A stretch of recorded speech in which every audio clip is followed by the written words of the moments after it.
Alright, so let's cut to the chase. So I'm gonna check out the film on the first night it plays in my town, and I'm really excited to see it. I mean, hey, look, I'm wearing the Batcat shirt. It's really authentic because it still has the cat hair on it.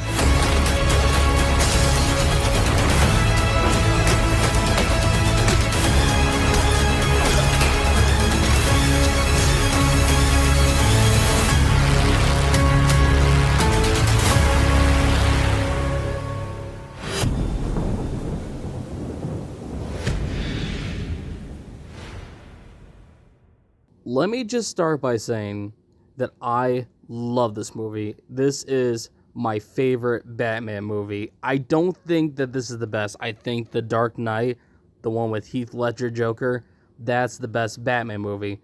But my personal favorite is definitely The Batman.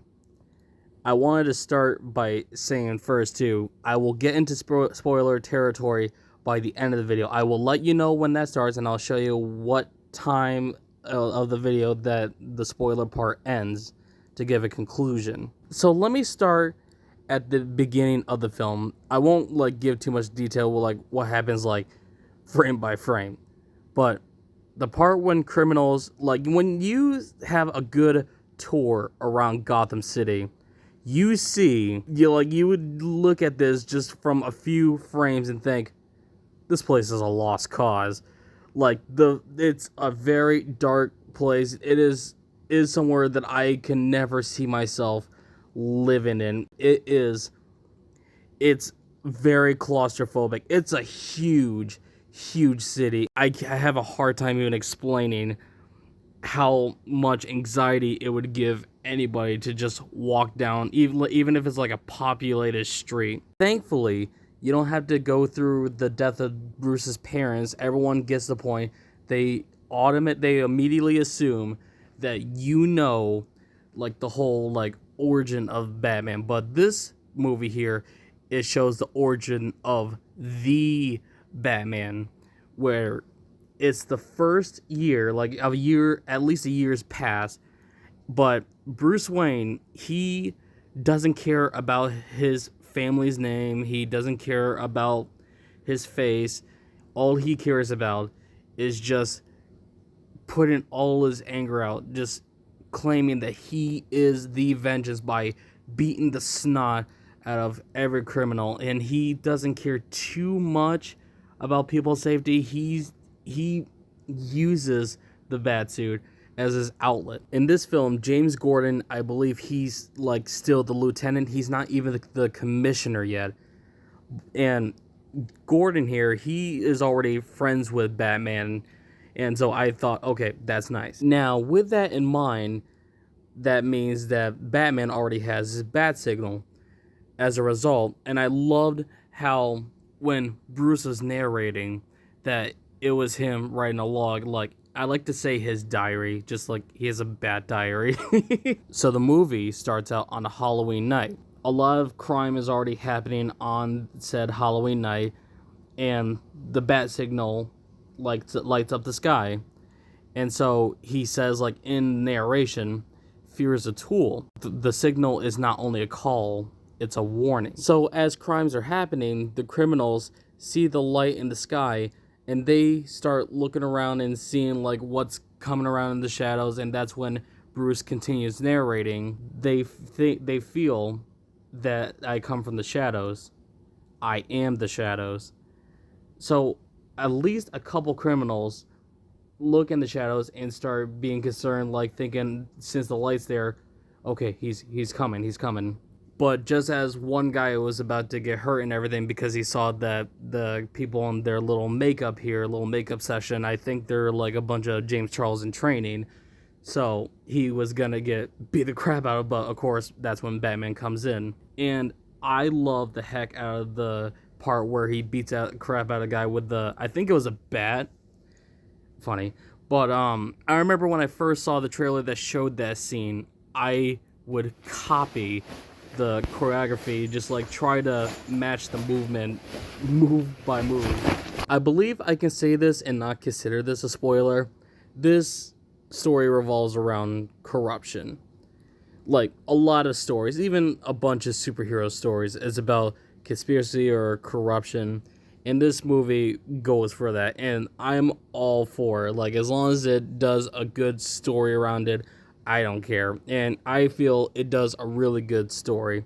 It's not perfect, of course, but I don't have that many complaints about it. I think I'm just really that easy to please. What's funny is that I always liked the Riddler, but I never really found him a threatening villain. He would always do whatever type of jigsaw schemes. Like, if you played the Arkham games, like, you get it.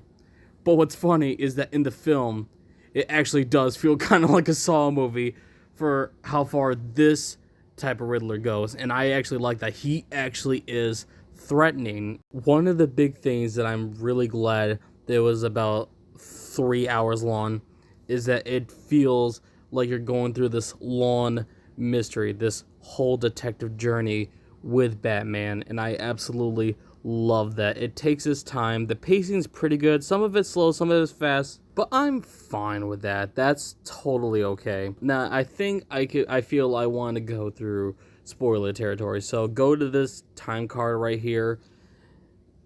You there? Okay, cool. So, all right, come here closer. So basically, some people think that the part where they finally put Riddler in Arkham Asylum and Batman's right there and Riddler wants to talk to him, they think that this is like the interrogation, like the Christopher Nolan Batman, but this was an interrogation.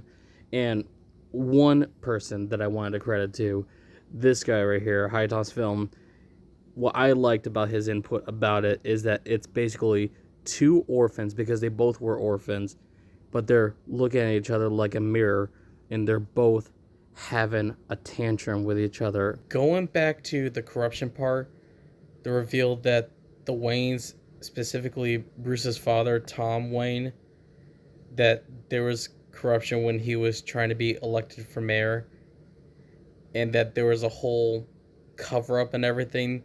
I remember that kind of story happening in the Telltale's game, the Batman game, before the company shut down and everything. I think it shut down.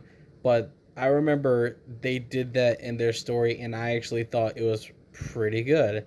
And even the part where Bruce was really pissed at Alfred that he lied and kept that from him and everything, I thought that it was actually a pretty good move. Okay, so let's wait for the people who didn't want the spoilers. Oh, you're back. Okay, so by the end of the film and everything, when it came to a point like one of the bad guys when they ask who he was and he says that he's Vengeance, what was really nice, I sound like an English class teacher, but the fact that Batman says that he's Vengeance in the beginning of the film, and by the end of the film, one of the henchmen actually says that he's Vengeance.